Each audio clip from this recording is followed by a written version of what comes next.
Good afternoon, everybody, and lovely to see you. I'm Becky, and I'm the Chief Exec of the English Association, and I'm delighted to be able to sit in on this session this afternoon, which we're calling Close Reading is Creative Reading, which is a celebration of reading, but also of the spring issue of our newsletter, which was edited by Ollie Bilas, who will be chairing our session this afternoon, and I will pass on properly to Ollie in a moment. But first, a quick word about who we are. The English Association is a learned society and subject association which was formed in 1906 to promote, support, and celebrate the discipline of English studies. We cover all stages of education from primary and early years through to secondary, further, and higher education and beyond. And we cover all parts of the discipline across language, linguistics, literature, and creative writing. Events like this one are made possible by the fantastic contribution of our volunteer speakers. So thank you ever so much to Ollie, to Bob, Nicola, Catherine, Katie, Peter, and Scott for joining us this afternoon. You have been so generous with your time and ideas, and we so appreciate it. Our members also make it possible to keep these events free and open to all by paying their membership fees. So if you would like to contribute to the national conversation about English and help support our discipline, please do consider joining us. Membership starts at just £29, and that enables you to support our events and campaigning work for a whole year, and you get access to a range of member benefits, including online access to all of our journals. Okay, now it's my absolute pleasure to hand over to you, Ollie. Thank you. Thank you, Becky. Thanks, everyone, for joining us, and thanks to those contributors from the spring newsletter who have been able to join us this evening too. I'll keep my opening remarks what I think will be thankfully brief to make as much time for our contributors to speak, and we hope for questions from the wider audience. A few words. I suppose, about the background to this Twilight. It's tethered to the most recent English Association newsletter. We'll put a link to that in the chat, won't we, Becky? Yeah, great. Which, as Becky said, Becky said that this session is called Close Reading is Creative Reading. Our newsletter was focused on close reading. And I suppose the kind of question looming in the background of that issue of the newsletter was, what does close reading mean to English practitioners in the broadest sense? As Becky mentioned, the English Association encompasses literature, language, creative writing, English study in its broadest possible sense. So what does close reading, which is often thought of as being the dominant method or technique of English practice, what does that mean to people today? One of the themes that came out of the newsletter was just how closely connected close reading is to creativity, that close reading is always, or ought always, to be some form of creative or recreative practice. That theme came through very clearly in the submissions to the newsletter, and therefore tonight's title. I'm going to hand over in a moment to Scott Newstock, whose work on the Close Reading Archive, a link to which we'll also put in the chat, really kind of spurred the Twilight session from which the newsletter itself grew.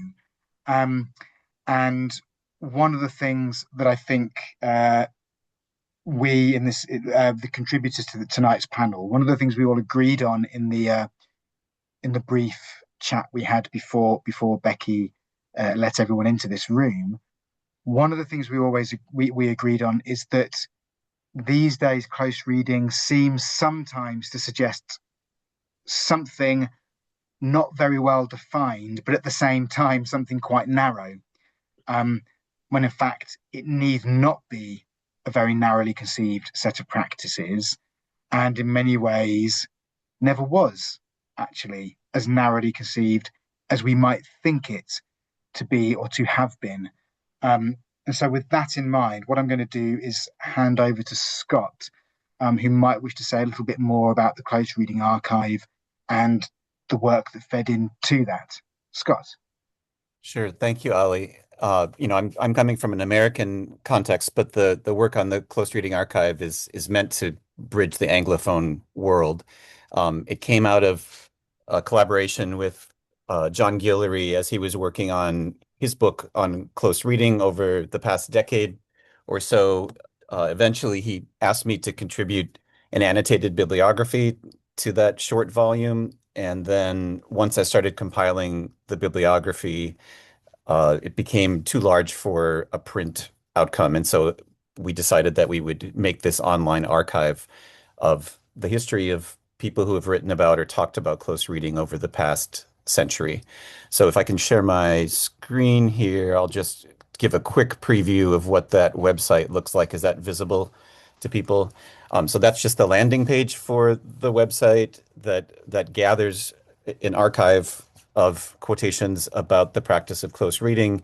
There's a little banner on the top that you see spinning by that has a single quotation per year from a wide variety of different types of critics and scholars and poets over the last century. So you can kind of get a quick glimpse of the heterogeneity of the way that people talk about close reading. And then if you click on this blue button, this actually is what brings you into the archive proper. It takes a minute to load. It has about 2,000 entries and it's about 800,000 words total in the archive. It's searchable by keyword. If you want to skim through it, you can work through it year by year. The closer you get to the present, obviously, the more entries there are.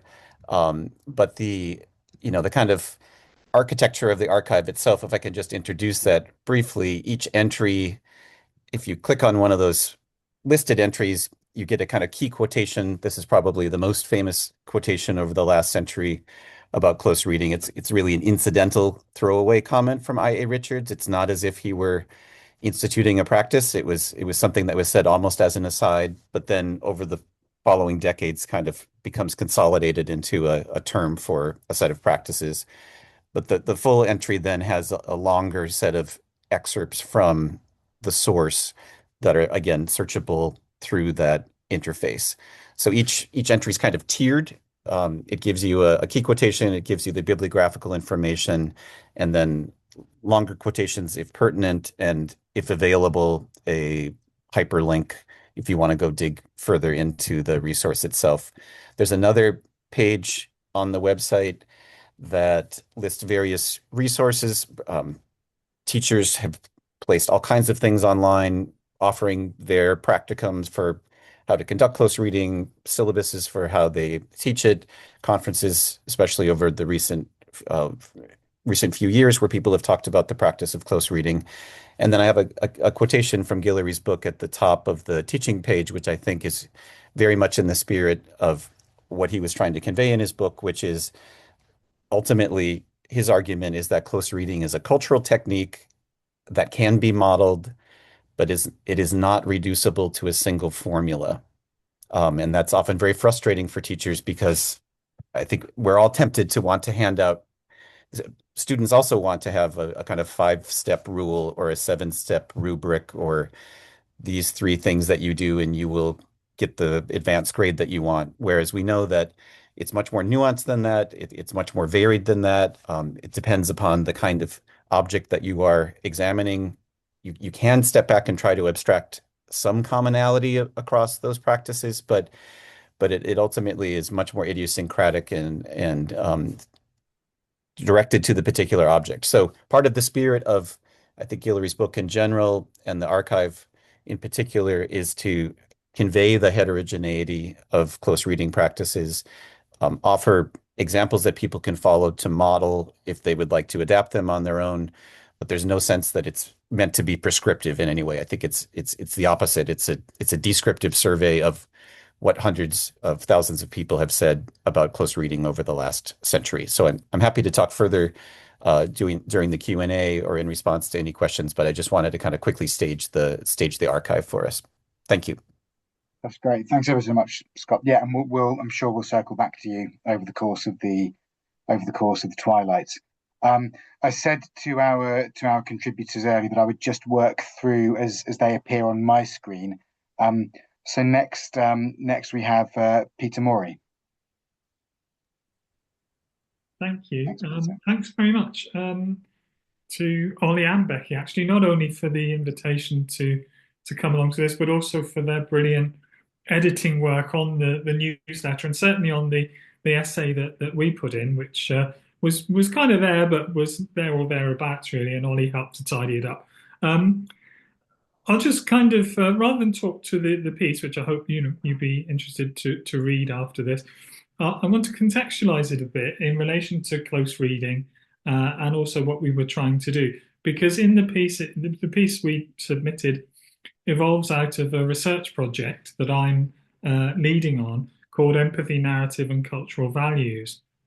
Um, and I'm working with a fantastic team of researchers, many of whom were co-authors on that little piece, people like Armini Yakin at University of Exeter, because it's a cross-university partnership between Birmingham, where I am, and Exeter. Eva Momtaz, who's my postdoc, Farah Nazir, Fatima Naveed, various team members have contributed to the work behind the essay that you hopefully will read. Um, Basically, the name of the project gives you an idea what it's about. We're interested in finding out how people's underlying cultural values, how they bring those to the literature they study, specifically in diverse classroom situations. Because of our previous work and our interests, Amir and I designed the project so that it would look specifically at South Asian Muslim young readers in a sixth form setting. So we worked with Joseph Chamberlain Sixth Form College in Birmingham and Vanessa Harville, who's the teacher there, um, on some of the exercises that we designed in order to try and understand how people from different backgrounds read, and in particular the South Asian Muslim community. Um, in order to do that, we had to do our due diligence, which was ethical, but also took on background information and data so that we had a basis from which to build. But the interventions that I think are most relevant here are the ones that we did with the students as we went along. We created, first of all, a secure site for them to upload their impressions of the text they were reading on the syllabus, first impressions, because what we wanted to capture throughout the project was that raw first encounter that happens with close reading before you get into the, well, I should be thinking about symbolism here, or what are they likely to test me on? Before you get into any of that stuff, what's the first experience like? And there were two particular classroom interventions, one of which is the subject of the essay, designed to just tease some of those underlying values, those belief systems, the things that students would bring, not unalloyed, of course, because we're talking about multicultural classrooms, but the ways in which they might relate to literature on a first reading.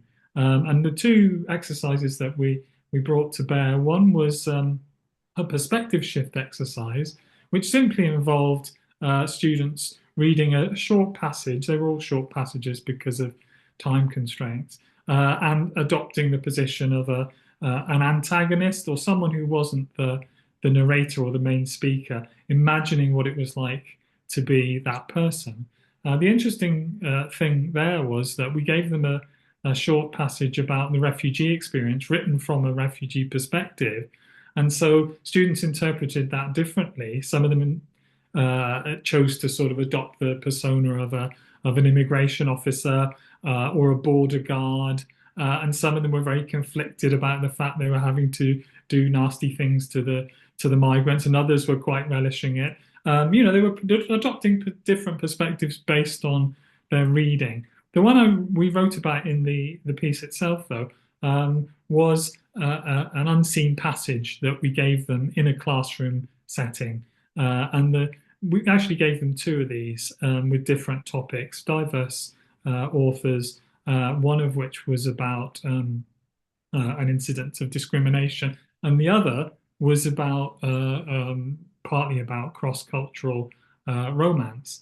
And it was very interesting because the students, not having seen these before, and crucially, we didn't give them any background information, the students were able to articulate very clearly on the sheet that we gave them their emotions and their memories and their thoughts in relation to what they were seeing, which was very spontaneous and true to them. The emotion memory thought model, by the way, is one that we borrowed and adapted from Keith Oakley, bringing it to bear on this in this diverse classroom scenario. And the thing that was interesting about this from a close reading point of view, I think, is apart from the fact that, as you can imagine, relatability is a factor, feeling oneself represented or in some way feeling the text addresses you, those things are important. But what we actually found, which I thought was quite interesting, is that the text and the close reading process is a process of recognition initially, before you get into all the pedagogy and testing and so on. So personal experience, close knowledge of similar events to things that were happening in the text were brought to bear in a particular interpretive framework, really in really interesting ways. So reading is always then, and I think we kind of know this, but we lose the sense of it. Reading, close reading is always an act of immersion, but it's also often an act of remembering. You know, we identify with a text or a scenario often just by the echoes that it calls up in our own experience, whatever it might be. You know, we don't have to have undergone the experience, but we can find analogies for it and we construct our emotional responses in relation to those. So we ended up really, there was several other aspects to the project too, but we ended up with some really interesting information about emotional engagement, about the way that a kind of particular set of values is brought to the interpretive experience. For example, looking at Ibsen's A Doll's House, one of the students talked there about love marriages versus marriages of convenience and financial independence for women, you know, based on their experience of that as a South Asian student growing up in the community in Birmingham. So there were lots of really interesting insights, I think, that reminded us that close reading in the raw, if you like, is something that can be shared. We ended up with a sort of tagline, which one day we promised to put on T-shirts and tote bags and things, bringing yourself to the story. That's really what it was about, I think, understanding how people from diverse backgrounds, and this could be applied in any number of scenarios, obviously, how they bring themselves to the story before the act of scholarly interpretation takes off. And that's really what we were aiming to do in the essay and also in the project. Thanks, Ollie.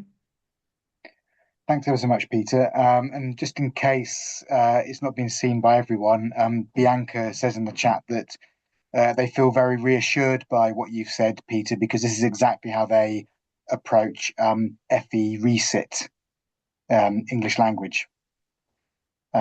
So some nice links there for Scott and anyone else who isn't sort of embedded in the English system.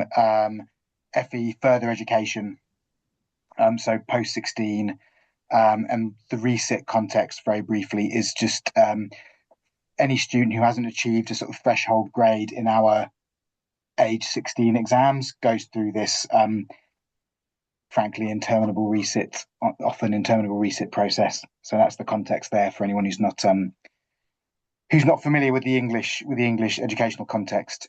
Thanks ever so much, Peter. Over to Catherine Clark.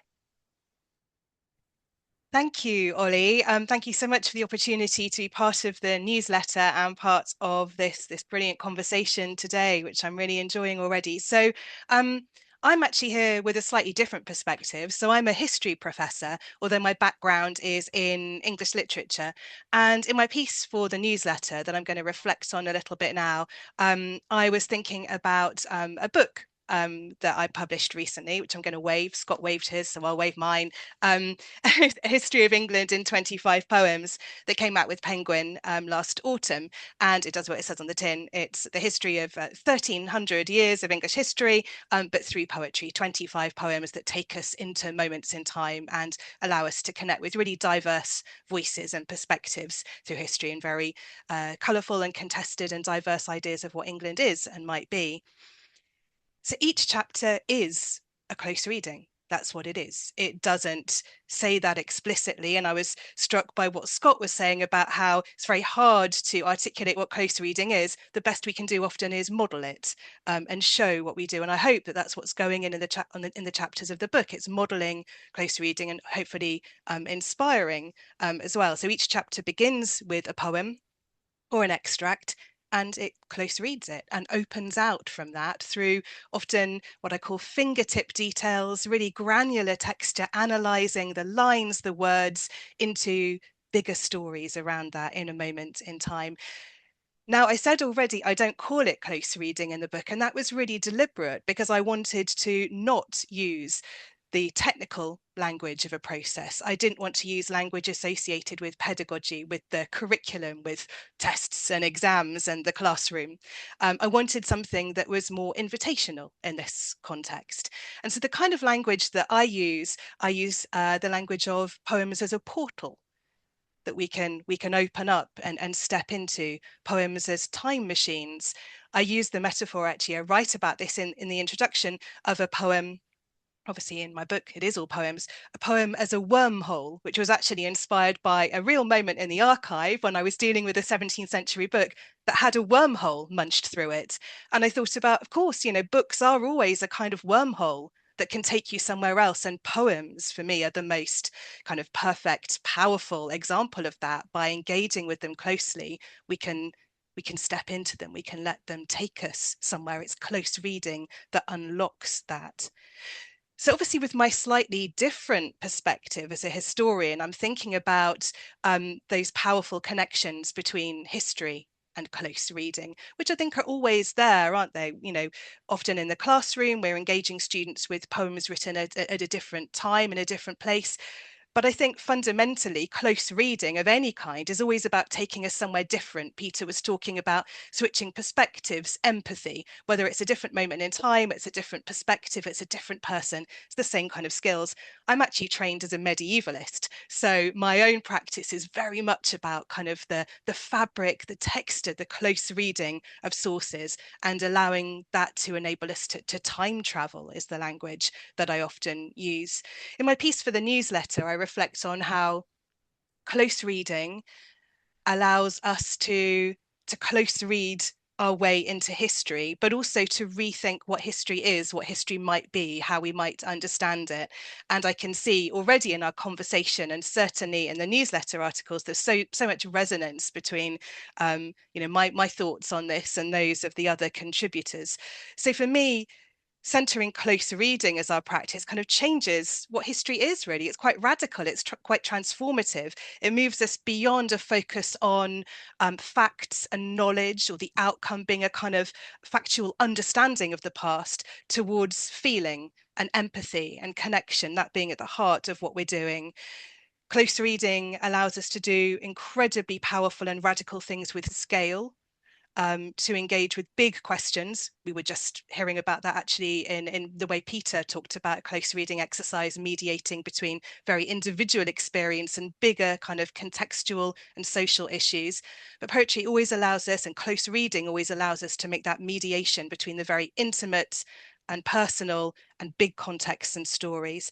And it really refocuses our attention, I think, on process rather than outcome at the end. And we've heard already so much about the distinctiveness of close reading process as being about a kind of meeting, about encounter, about intimacy, reciprocity, bringing your own experiences, your own memories, your own feeling to that space where you meet a text. And one of the things I really enjoyed in the contributions in the newsletter was getting that insight into other kinds of classroom practice that are making space for that connection of feeling and creativity in different ways. So yeah, for me, this is all about kind of closing that perceived gap between critical and creative practice, and reminding us that close reading is a creative endeavor. It has feeling and intimacy at its heart.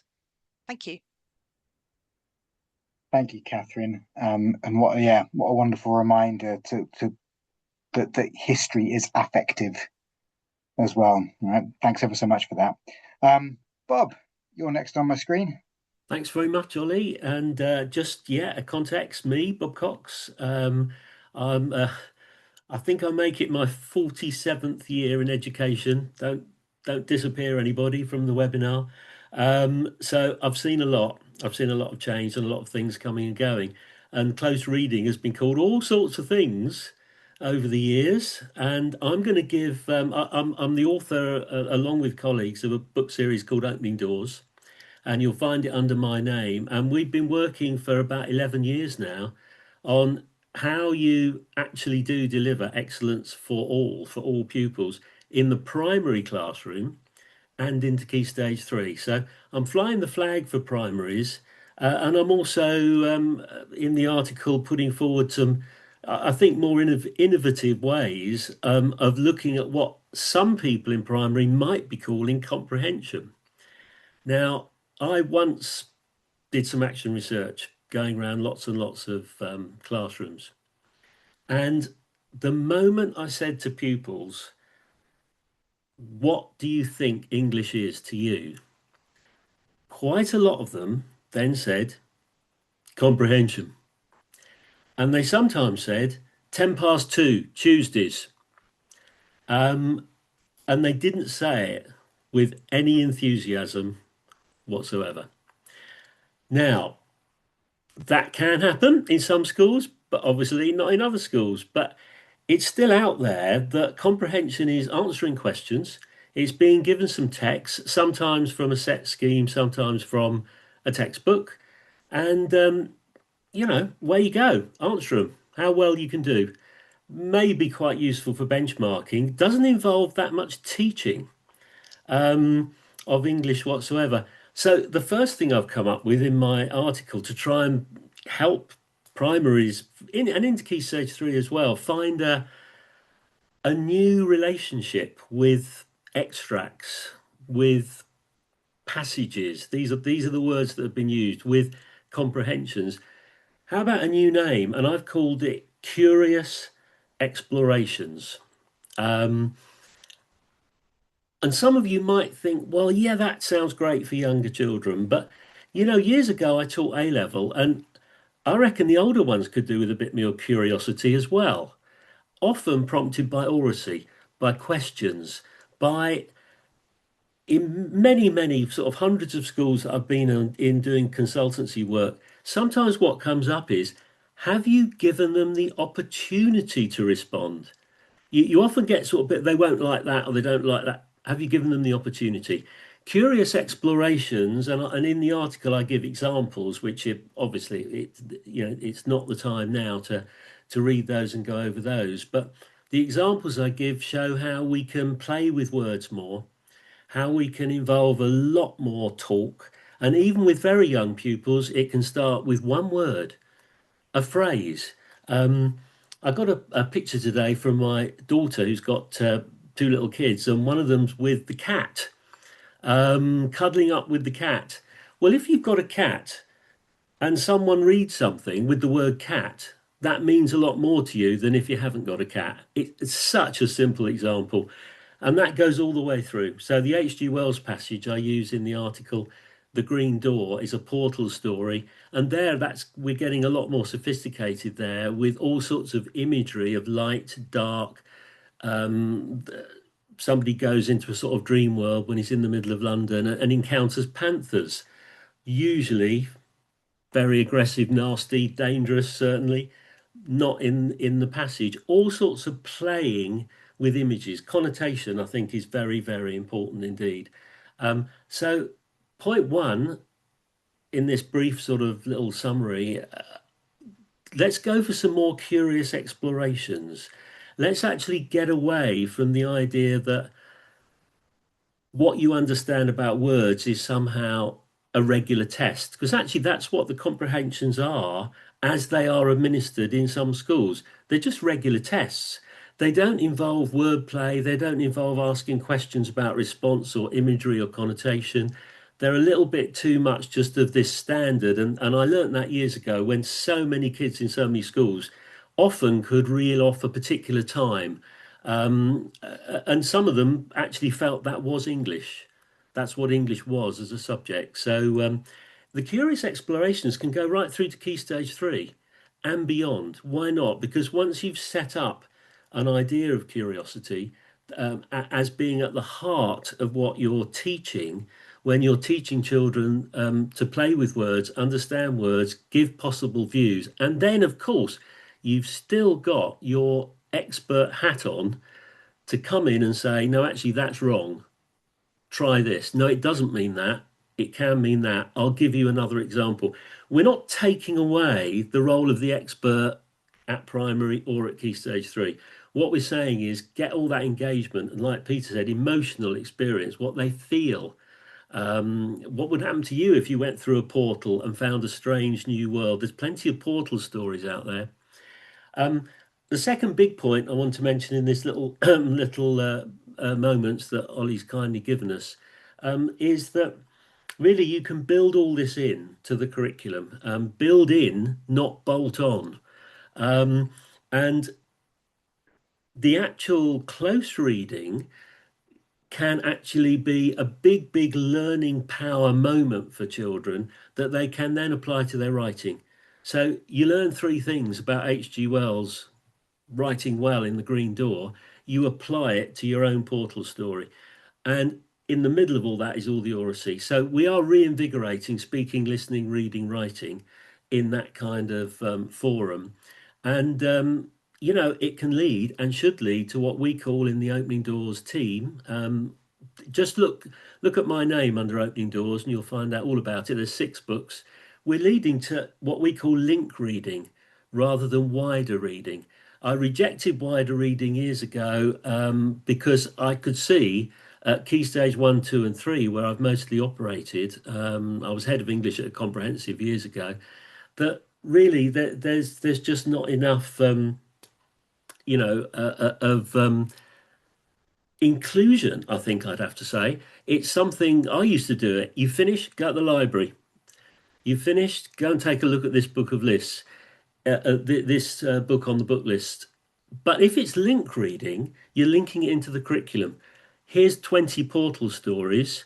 Choose the ones you like the look of. I've got them ready. And actually, this is part of our expectation for you. And this is part of the curriculum. We've then found that the reading for pleasure and growth kicks in a lot more because it's part of a big, big picture. So I rest my case. I like that Becky started with celebration of reading, that I think curious explorations have got a chance of moving close reading much more into that box of celebration and away from that box of just something you have to do. Thanks ever so much, Bob. Thank you. Thank I you. can see some comments coming through in the chat function. I will come back to those once we've given each of our presenters a chance to say a few words. Next up, in order that I can see people, is Katie. Poor Katie. Not everyone will know this, but Katie's contribution. Katie had to put up with me asking stupid questions about poetry in English language. But the piece that we worked on together was really exciting to me because it was a piece that brought English language, that brought linguistics, poetry, and close reading together, which I think doesn't always happen. That was one of the things we spoke about. But yes, I will stop there and hand over to you, Katie. Thank you. I'll try to be coherent because I have sprawling thoughts on these topics at the best of times, and hearing other people speak about it, they're only getting more sprawling. But it really, as much as Ollie jokes, it has been a joy to be involved. So thank you so much for the opportunity.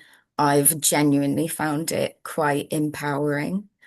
Um, I, for context, yes, I'm a poet and creative facilitator, and it's mentioned in the editorial, but in the interview, but I haven't studied English literature since GCSE, and that's obviously the closest connotation for close reading, even for me. And within poetry, the majority of times I find myself in spaces where everybody else has studied English literature in far more depth than I have. And I that can foster a feeling of being an outlier or perhaps an underdog, even an imposter. And I think if this experience gave me anything, was a sense of pride, actually, a sense of a bit of swagger I've had perhaps since doing this. I think we got a chance to articulate and get excited together and formulate this kind of argument as to why poetry and close reading and English language are so naturally compatible. I think that's largely we kind of once you've become enlightened to the granular way language can be used and can be used with very, very subtle intention. You are then empowered with a toolkit to be able to use at your will. I think you are then inevitably inspired and informed in using it as well. I think we see a great, yeah, thank you. We see, yeah, I think I see that as a superpower even more so now. I think it can be applied creatively, poetically, but also socially. And because it applies to communication, right, which is almost everything we do, arguably. And paying that kind of laborious attention to language of any kind, whether that's within literature or within a transcribed conversation, is a labor of love, and it can only skill a writer in being able to employ that. I think one of the metaphors I really enjoyed that we came up with was the jazz musician. And it was kind of that idea that a jazz musician or a jazz band might go on stage equipped with a series of moves or choreography that they often rely on or often whip out spontaneously to serve a purpose or go with a certain mood or context or tone, right? And the more you become conscious or considerate of these things, even, the more you can use them at your will to your advantage. And I think a way I also really see this in a real world environment is in the poetry workshop setting. And that's a way that we are able to pay close attention to a poem in a real life setting, identify something that it's doing that we can then employ in our own writing. And the kind of sense of empathy that that allows between workshop attendants in a real life exchange as well is quite far removed actually from most of their experiences of studying poetry and English literature, which has only really been in school when we're looking at a community environment. So yeah, it really has been a joy to configure all of these thoughts and to kind of feel impassioned to reclaim the definitions of what close reading can be and who it can belong to, and a wider variation in how we can practice it, even in really small, mundane, unappreciated ways. Thank you, Katie. One of the best things I ever heard Richard Dawkins say, and there's so much he said that I think's really rubbish, but one of the really good things he said was talking about the mundane and then saying the mundane doesn't mean rubbish, it means of the world, and that should be celebrated.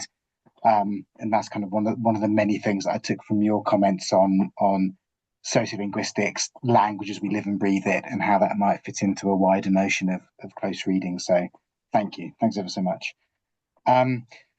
Nicola, is your Zoom behaving? Good, but you are on mute. Yes, you think by now I'd got used to this idea, but yes, at the moment it's behaving. If I suddenly freeze, then you'll know it hasn't, and just move on. Yeah, we'll work with it. Thanks ever so much. Okay, thank you. So Ollie was very kind and Becca were very kind to invite me to write for the newsletter. And my first thought was, what do I write about? I've no idea. And then I started thinking about my own reading practices and how these have changed over the years. And actually, writing a self-reflective piece is really unusual for me. I don't tend to do that. I dive straight into historical literary stuff without actually trying to self-reflect. So that was a bit of a learning curve as well. But it did take me back, and it's one of the things I've reflected on in the piece about this discussion that I had with my O-level teacher. I am old enough to have done O-levels. For those of you who are much younger than I am, that's what came before GCSEs. So my O-level English teacher told me that my essays about various texts, and I think she was probably talking about my essay on Far from the Madding Crowd at the time, a book that I have never been able to go back to, that my reading was superficial and that I was a superficial reader. And that was, I could write good essays, but I was a superficial reader. So that put me off studying English at all. And it wasn't until some 16 years later that when as a mature student, I went back and did my English literature A-level, that I actually felt intelligent enough to start engaging with literature and literature pieces.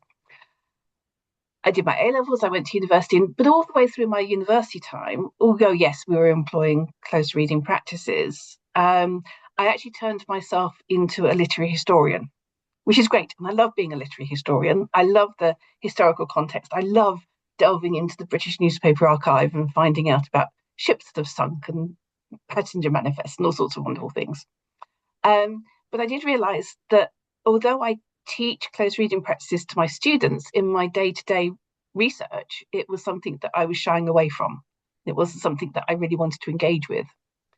And then during lockdown, during COVID times, a very kind friend, Miles Leeson, who works at University of Chichester, and who happens to head up the Iris Murdoch Research Centre, said he was putting together a podcast. He was doing this podcast series, and would I go on and talk about something about Elizabeth Bowen? He was going to have a thing about Elizabeth Bowen.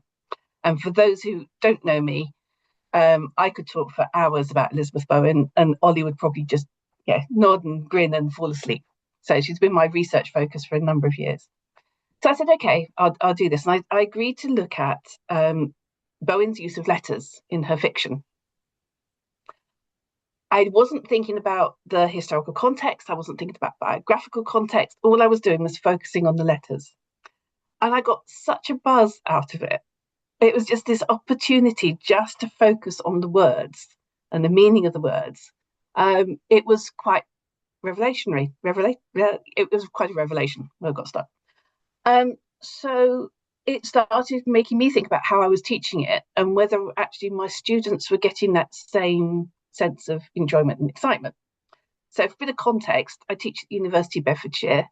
I teach English students. I teach them from year one all the way through to PhD and everything in between. But I do run a survey course in the first year, which introduces students to plays and poetry and poetry, the 3 Ps, but also ways in which we can use theoretical approaches in order to understand these texts. But I found myself, even with that teaching, which I've been doing for quite a number of years now, that I was still shying away from actually sitting down and forcing them to really look closely at the paragraph, really think about what was being said. And then I started playing around with Catherine Mansfield's Garden Party, which is the most sublime short story. It's wonderful. And that first opening paragraph is just so fundamentally brilliant and just eerie and makes the hairs down the back of my neck. It's just a wonderful piece of writing. So we started really looking closely at that just as an experience. And so no looking at the story in its entirety, just coming straight to class, just looking at one individual paragraph. And the students really responded really well to it, and I get them to think about what might happen next and so on and so forth. It worked really well. And really just focusing for almost an hour and a half for that particular section on that one opening paragraph. It's about, I don't know, 10 lines long, something like that. It's a really short piece, but to have that time to spend just looking at that one opening paragraph. And doing that, I am starting to think about the ways in which students come to the University of Bedfordshire. We're a widening participation institution. We have students come with a whole variety of reading experiences, a whole different range of education experiences. Some come without having an A-level English, so they haven't had that experience of developing their reading even further. So trying to get that base level of understanding and base level of being able to interpret words has been interesting and tricky. And then I started thinking, so if my first year undergraduates are having difficulty with close reading, as I did when I was at school and as I did all the way through my university time as an undergraduate, then that must then be an issue in schools. And it's really interesting hearing Bob talk, because I remember back to my primary school days, and we had these big boxes of comprehension tests that we had to just work our way through, and it was just boring and dull and repetitive. So what then can we do to help the teachers of today teach the students of tomorrow? So I was very fortunate, and I got invited to do a session with our PGCE primary students. And that in itself was extraordinary, because I talked to these students about their own experiences of reading English, of doing English at school. And without any exception at all, they all spoke about how boring it was, that 2:10 on a Tuesday feeling all over again. So I've been playing with ideas about how we can be more creative in our way of teaching close reading for children of all ages and undergraduates as well. And to me, that seems that it's more a question about how you can teach this creatively. What can we do that then creates, again, sorry, overuse of creative, creates a creative response to these texts? If by giving students, pupils, that opportunity to think creatively about the work that they're faced with, does that then help them to become better close readers? And the ultimate aim, as far as I'm concerned, is not to pass exams. Exams are important, I know that, but to imbue a sense of the pleasure of reading. That it's not just about, and I still don't really understand what a frontal verbal is, but it's not about the nuts and bolts. It's about that whole sense of emotion that we can get from reading a piece of really well thought out writing, and then how that then helps us to read and become better readers, but also engaged readers who just can't wait to get home to pick up a book that's not in the curriculum. I do think there is something about developing close reading skills that helps with that understanding.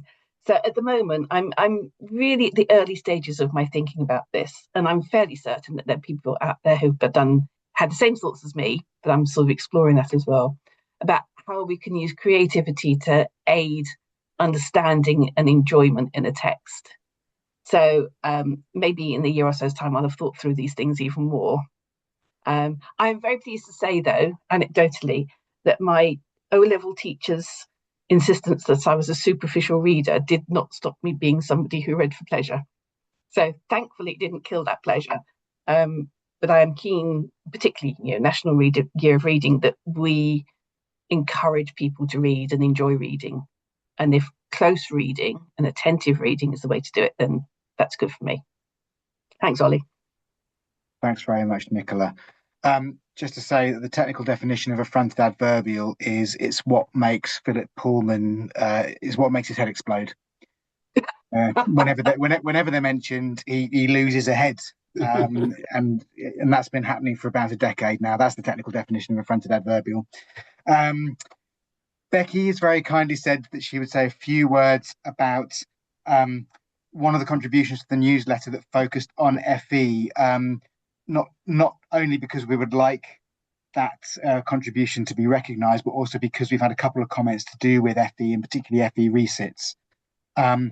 The writers of that piece were not able to join us tonight, but that piece was done in the form of a written interview. So Becky's able to speak to that as she conducted that interview.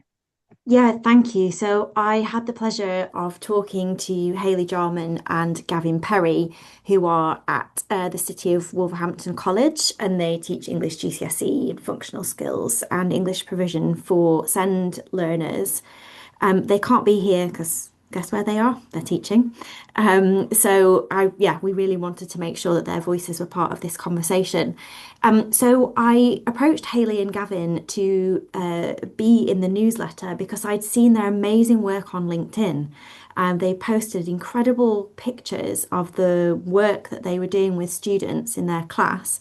And one of the exercises that they were doing was blackout poetry, where if you've not done it before, you have a piece of text and you take words away until you've got the words left that you want to work with. That's how they were using it in their context.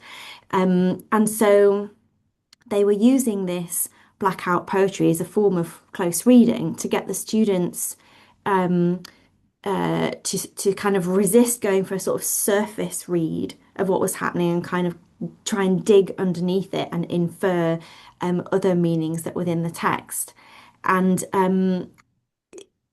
if you read the article, you can see there's pictures of the work because they were saying if you give the students a book, probably not engaged, probably not all that interested. But if you say to them, pick a page, rip it out, start drawing on it, do whatever you want with it, make something new with it, they were getting this real engagement in that activity and engagement in the words that they were leaving uncovered that were rising to the top. And each student would turn each text into something new. And in doing so, kind of explain why they had chosen those particular words and how they all work together.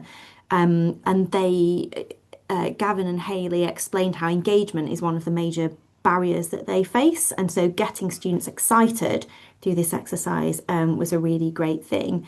They described it actually as English by stealth. That was one of my favourite phrases, is that you're doing it, but it's fun and you can all approach the exercise in a way that feels right for you and for your confidence level. So as well for motivation for those students, it was a really positive experience because they could do what they could do really successfully and in a way that they enjoyed. And because sadly for a lot of students on the kind of resit hamster wheel, a feeling of success might be something that they don't experience all that often. So Gavin and Hayley really described this as kind of just a very positive, motivating experience. And finally, just to say that Gavin and Hayley chose really cool and interesting themes for these activities that they were doing. And that enabled them to kind of create space for the students to talk about things that matter to them, but also to understand that English is all around them. A little bit like Katie was saying, that you can derive pleasure from working with words and noticing words all around you from lots of different and maybe unexpected spaces in your life. Thanks, Ollie. Thanks ever so much, Becky. And now we have our last presenter, contributor, and then we will turn our attention to comments and questions that have been coming through in the chat. Please do add to those as the questions and comments come to you, and we will work through as many as we possibly can in the time that we have. But first, Rachel, thanks for joining us. You've jumped straight from one online Twilight session to another. Yes, I don't know who I am. Where am I? What am I talking about? Is it related to Louise Rosenberg? I'll go. Should I go from there? Well, was there a question that I'm answering, Ollie? No. So, well, or just talking. What are your thoughts and reflections on close reading? Mm-hmm. And would you like to tell the audience something about Rosenblatt? Oh, yes, I might well do that. I really enjoyed writing the short article to the niece. So thank you for the invitation. I thought they were all really interesting, partly because I think it's so baked into English pedagogy, maybe especially at secondary level. I think it's functions slightly different at different levels of learning for English, that we almost don't see it.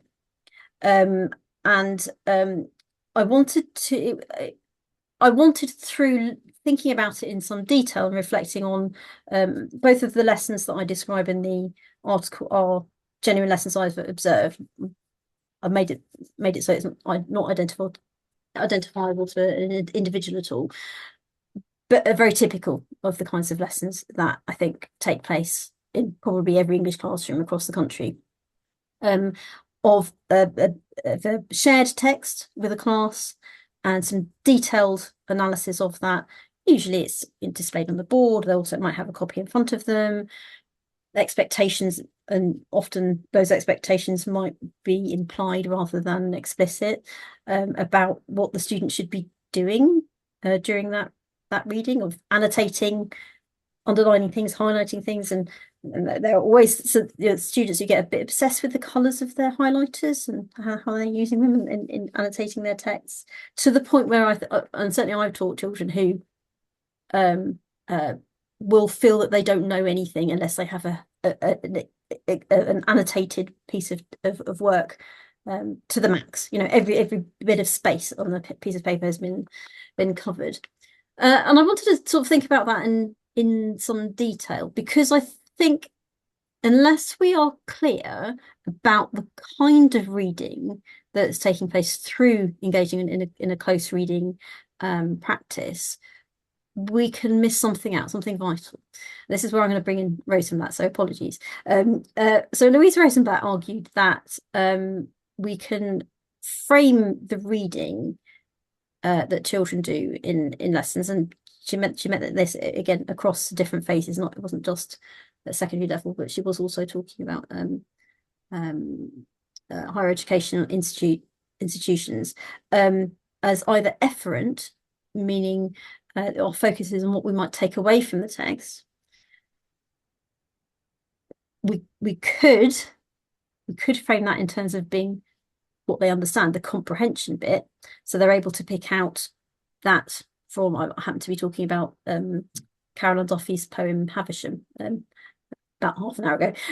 So they might be able to pick out the fact that Havisham is a character from Charles Dickens' novel that was published in this year and featured this, and this happened. These are the kind of the plot points, and these are some of the characters. So they can kind of pick out facts, if you like, what they might take away from it. That's one way of thinking about how reading might function.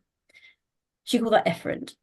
Another way of thinking about reading is what she described as being aesthetic.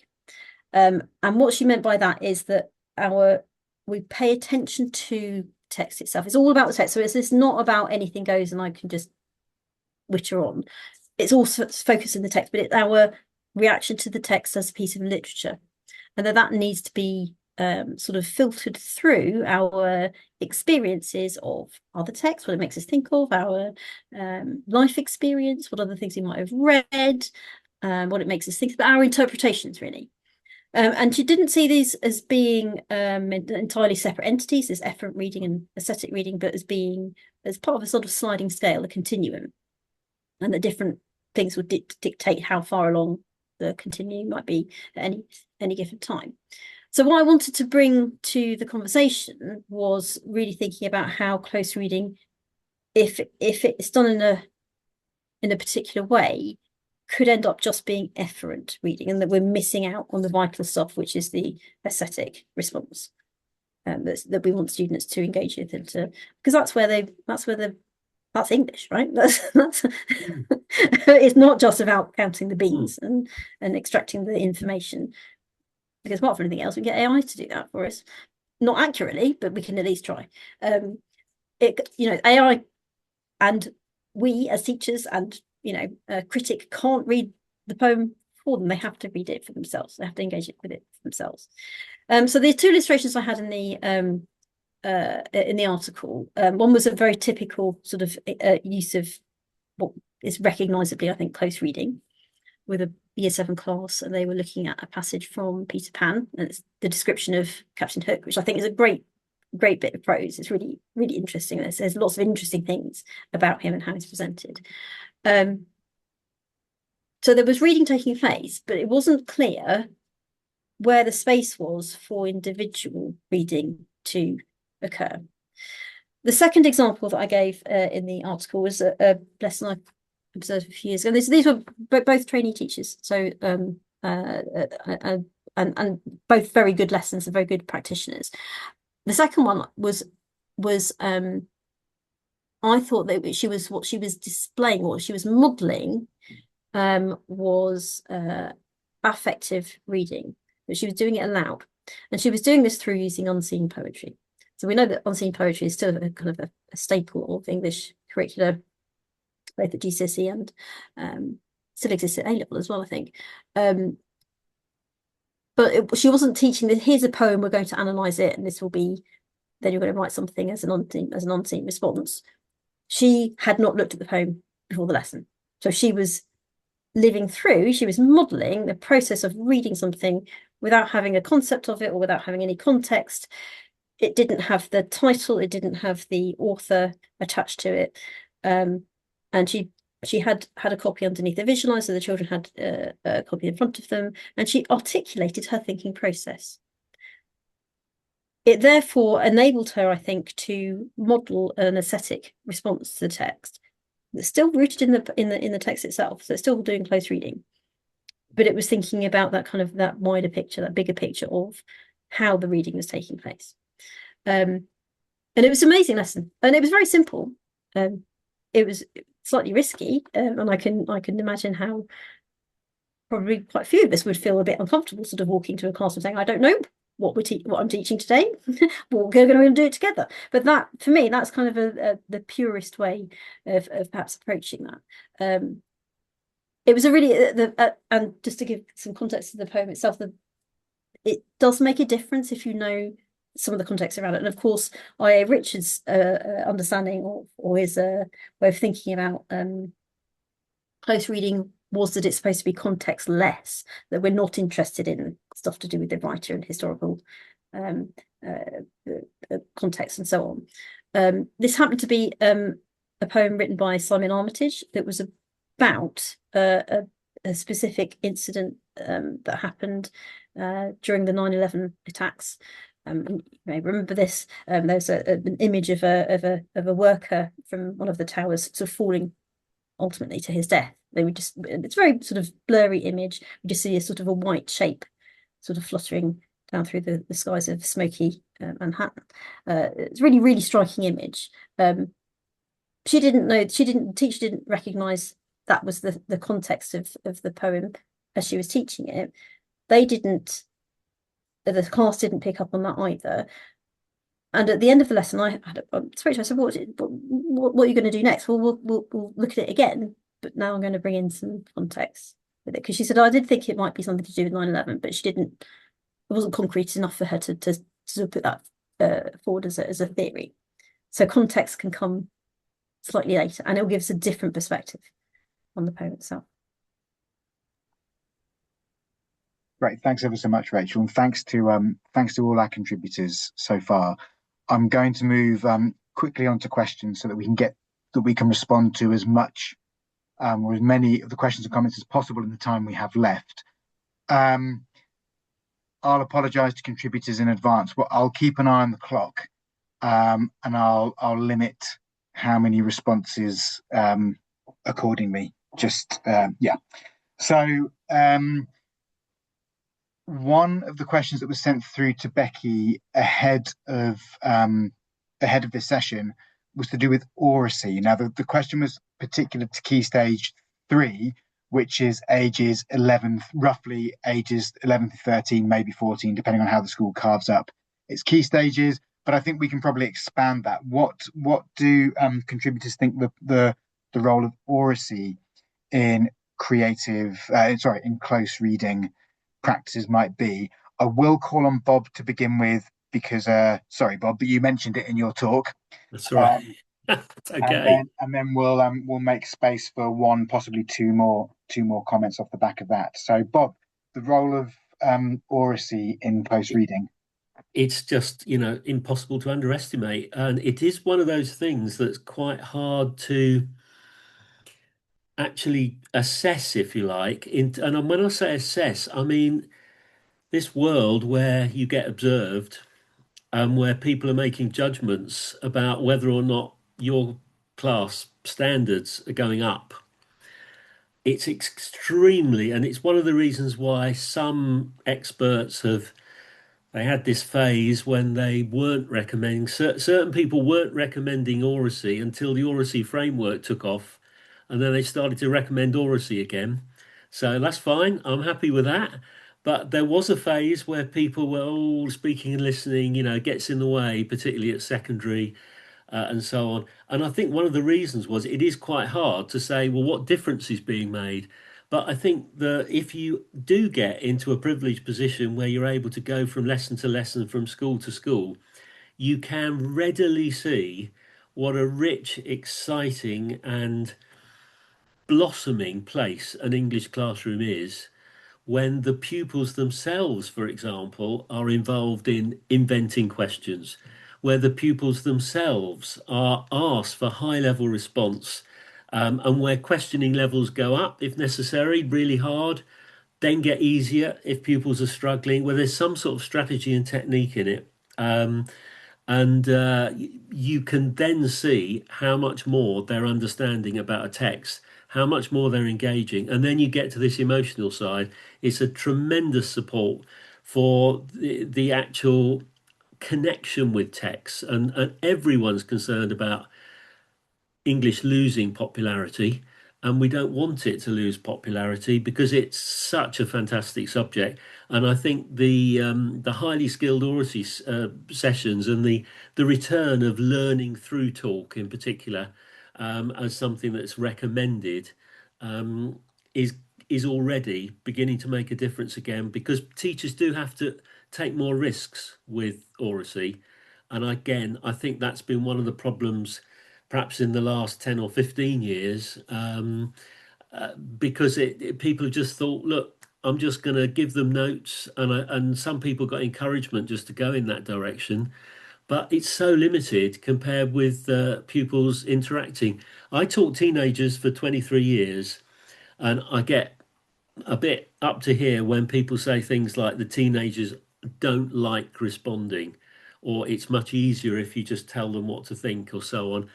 If they've got a good teacher, you bet they'll respond. Absolutely. They're dying to respond, but you need the teaching techniques and the bravery and courage to keep at it and get them responding. And yes, do things come and go? I was involved in the National Oracy Project in 1990. So there you go. And I'm just pleased that we're back on track with learning, particularly learning through talk, as well as, learning to talk and learning about talk. Just to link your comments there, Bob, to comments in the chat. One comment from Laura has to do with curiosity, and that this itself, if we are able to invite and to model curiosity, and I think Rachel gave us a wonderful example of how you might, a teacher modeling a kind of speculative engagement with an unknown and unseen text. Laura's suggestion is that this might invite people to contribute, to say what they really think, because you feel like we're exploring the text rather than searching for predetermined right answers. Yeah, so I think that really resonates with that comment. Would anyone else on the panel like to add to develop any of Bob's comments, or just any thoughts on the role of oracy in close reading?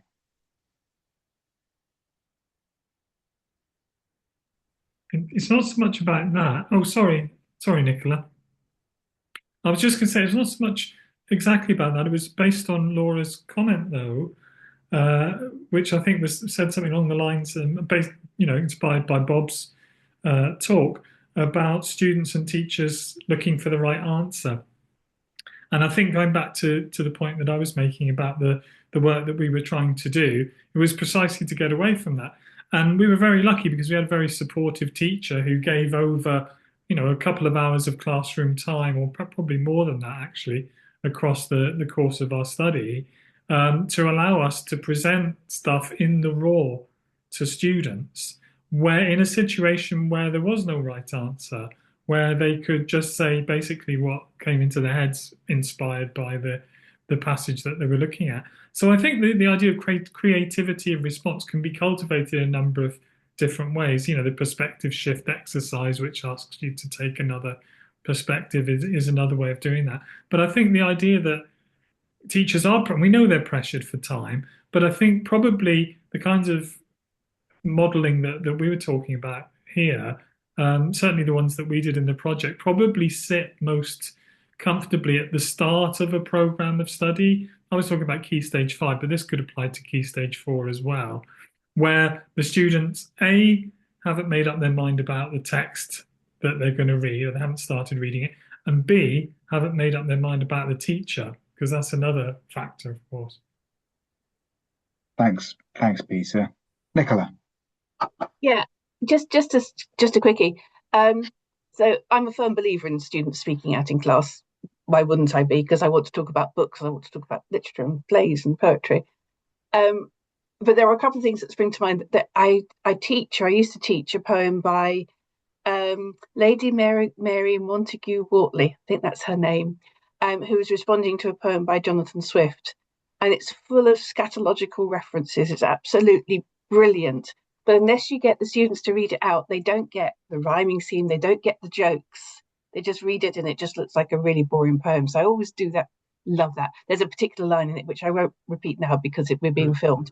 But I try to work my way around, so that's my line. And we tend to read it sort of like a line at a time and build on it. The one that I do enjoy and encourage use of debate as well, is Prospero right in his treatment of Caliban? All those sort of things. So it develops those skills of oracy, but also develop the skills of understanding and close reading, because you can't debate something unless you've really understood what it is that you're trying to debate. That's my two penneth for what it's worth. Thanks, Nicola. Thanks very much. Yeah, and I think that there was a comment in the chat there as well, to do with the challenges that teachers, particularly trainees, face in bringing oracy into the classroom in schools where talk is increasingly suppressed or challenged. Talk is a bad thing, noisy classrooms are a bad thing. And some of us might want to add to that also, where the place of oracy is questionable because you have to do it, but under a very, very punitive exam regime as we have it, you have to do it, but it doesn't count. And that's been a real barrier. But I know that is a debate with that is an issue that we hope a new curriculum in the offing. That's one of a number of things that the English Association and other English societies are working really hard at, is that, to bring oracy back into the classroom in a way that matters.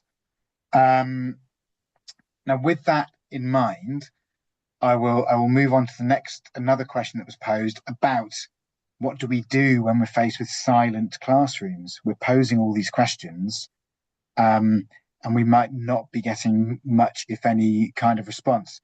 I'm going to open it to everyone. It was particular to undergraduate teaching, but actually I think it's a question that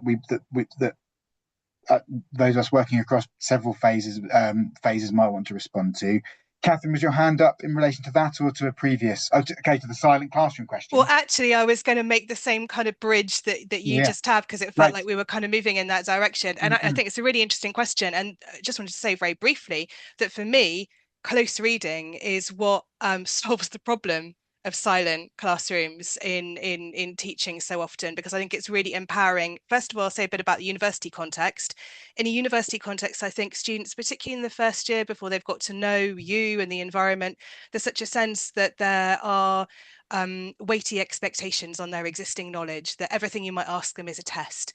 And I think, what we heard Rachel speak about, presenting a text in its most raw, unscaffolded, decontextualized way, focusing on close reading. This is something I do both in the context of teaching history and English literature, is a way of putting aside a lot of those expectations, removing the idea that students are being tested, making space. I was really struck by how often Bob talked about play, making it as playful as possible.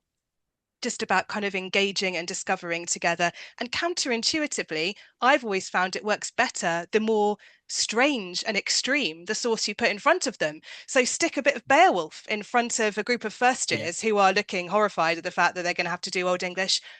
Amazing. They love it because there's a sense that it's terra incognita, right, for everyone, and you're all playing and discovering together. Recently, I was in a local comprehensive school doing some classes with year 7, 8, and 9 students. So that's kind of age about 11 to 13. I put a section of Beowulf in front of them in the original Old English and in its manuscript form. And the buzz, I mean, there is someone just used the word risk. Oh my goodness, there's always a sense of adrenaline going into that kind of environment when you put that in front of students, but such a buzz, and there's such a sense that of freedom and play, putting expectations aside and just discovering together. So for me, genuinely, if I want to empower students and have noise in the classroom, all of that, also I always step outside and check the notice board in the first 5 minutes so they can start talking without me eavesdropping. That's my my go-to solution. Yeah. Wonderful. Thanks, Catherine. Katie. Yeah, I kind of echoing similar sentiments. I have the luxury of like teaching in more of a community organization setting and but with a similar age group. But both groups there by choice in theory. I find I agree that the extremity of the material is often key. I find it also sometimes the confidence is so low and the anxiety so high. They need us to overtly explain there is no right and wrong answer, which, that is a luxury in some spaces and is not always the case. But also um, that there is value in saying, I don't like this line, or I don't understand this word, I don't understand this line. Why? I don't get why they've done that, because that's a valuable conversation to start. And then, somebody else in the room might jump in to answer it, especially if we leave an extremely uncomfortable amount of silence. Sometimes it's sitting in that silence for long enough for somebody else to feel so uncomfortable that they fill it. And often it's something really productive that they do fill it with. I find also bringing something that is possible for them to feel emotionally connected to, and sort of in a similar vein to the Beowulf thinking, bringing something super contemporary or in, African American vernacular English, or, something that kind of redefines their ideas of what poetry can be. So in theory, they can understand that their response to poetry can be more expansive as well. Yeah, and widening the scope perhaps of what counts as literary language. There's so much work that we have to do. So I think to undo notions of linguistic correctness, and that's been so damaging. I what did I want to do? Yes, thank you both for those responses. I'm just sorry if I'm jumping around a bit. I'm just keeping an eye on the time here. Um, yeah, so thank both to Catherine and to Katie for those responses. Um, Hopefully our audience has seen this, but I will just draw attention to the fact that Scott has just been sending so many links through. There's a huge number of resources in the chat now. Not solely thanks, but largely thanks to Scott. So thank you, Scott. A number of the resources pulled from the archive, which I was going to save this to the end, but like it really, really is wonderful. The links at the top of the chat. If you haven't had a chance to one of the words of the day, play with it, please do. It's such an incredible resource. A possibly a closing question. We'll see how we do for time. Something that actually dovetails very neatly with oracy, talking in the classroom. There was a request through for some examples of creative close reading practices. We've heard a number of those. A number of examples have been given. I think the blackout poetry strikes me as such a powerful activity to do, and not one that should be solely for the resit classroom at all. It just seems to me a really powerful way into poetry, full stop. But I'll pause for a moment in case anyone on the panel would like to share other examples of kind of creative close reading or creative critical practices that haven't been mentioned yet. Scott. I just have a quick one. When I teach Shakespeare sonnets, I'll often have students who are non-native English speakers, and I will give them examples of their sonnet translated into Mandarin or into Arabic or into Spanish, and then just ask them to sit with those two in parallel and think across the translations and what's gained and what's lost. And that's a kind of passive way to get them to read closely because they're having to read both the English and the non-English. And in some cases, it's actually advantageous because they're working from their home language to their target language there. So that's a small way, but kind of reading bifocally across languages. Scott, does that then open up the door to sort of think about, like what is and is not idiomatic expression and those sorts of things? So does that then become a way, again, sort of like a really kind of close attention to language just emerges from that kind of process quite naturally? Yeah, absolutely. And it helps them think about form, and they have to think about rhyme and what structures work in one particular language and not so much in another. So, and that again, I think is empowering and authorizing because in most of those cases, they're the expert. I don't speak Mandarin, I don't read Mandarin, and they're teaching me back into the poem about what they've seen in the process. Ollie, have I got time to mention thinking engines? The team that I work with, the Opening Doors team, we've developed across the books lots and lots of thinking engines. I'll just give two quick examples. Noticed, noted, not sure.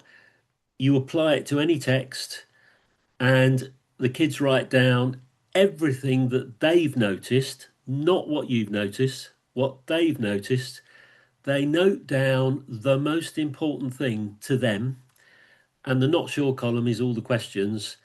You then have the oracy, and the teacher adds any expertise, and you've got a fantastic kind of atmosphere where the teacher can develop that into creative writing if they want to. It depends what the aim of your lesson is, and inform and infer, where quite simply they look at a passage, where's the facts and where's the inference. They're just little frameworks, they're thinking engines, but they're kids, and I've been talking about primary. They need good teaching strategies to actually open up creative possibilities. And really, the whole book series, Opening Doors, Crown House or Amazon, just have a look under my name, is always spent years on this. It's all about high pitch work, rich English curriculum, and hearing what was said there about children like something mysterious. Of course they do. The most popular units have been things like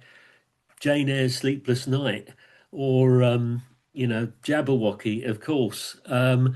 Anything which is strange, the battle is not making sure the teachers aren't put off from using it, because it can take you to unknown places. But hey, isn't that what we want? Thanks very much, Bob.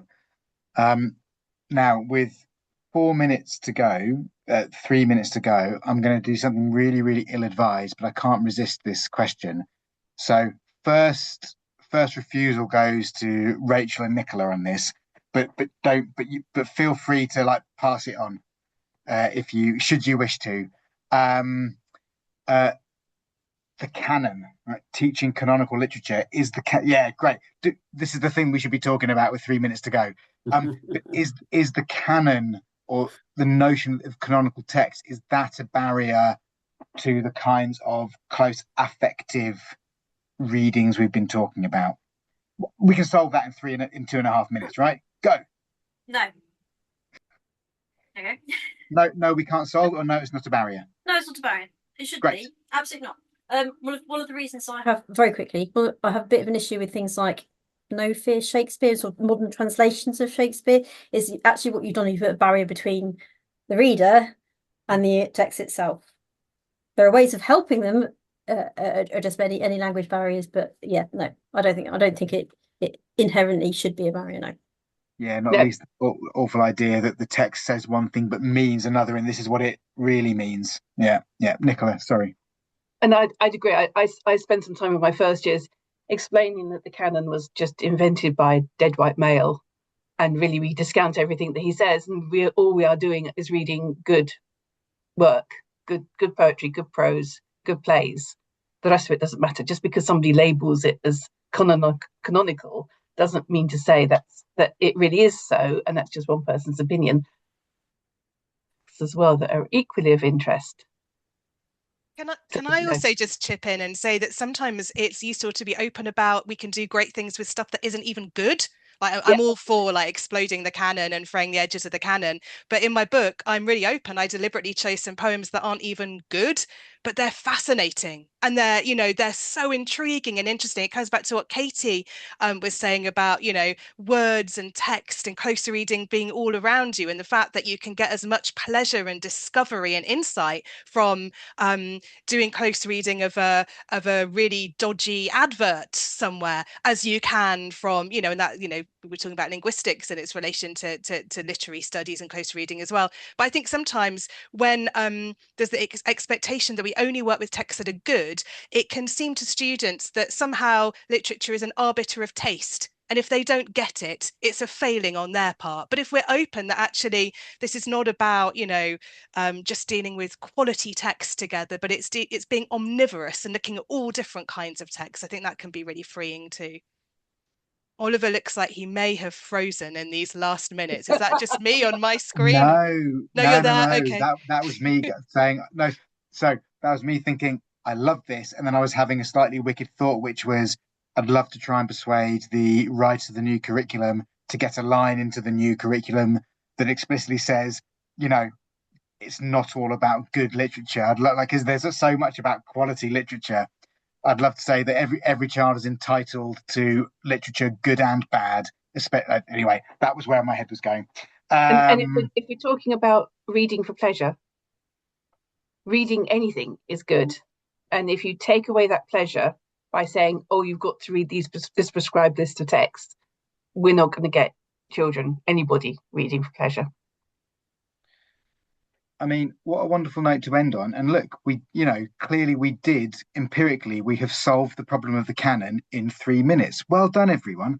Um, I'll hand back over to Becky, but thanks so much to all of our panelists, contributors to the newsletter.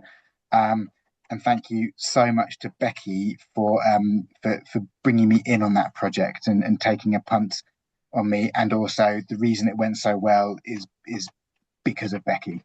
So thanks to Becky, thanks to all of our panelists, thanks to the audience for turning up. Becky, over to you.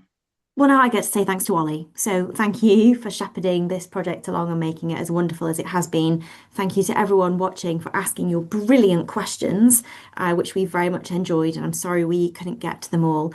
But now I will send you away into your evenings, which I hope you enjoy. And the recording will be with you shortly. Thank you, everybody.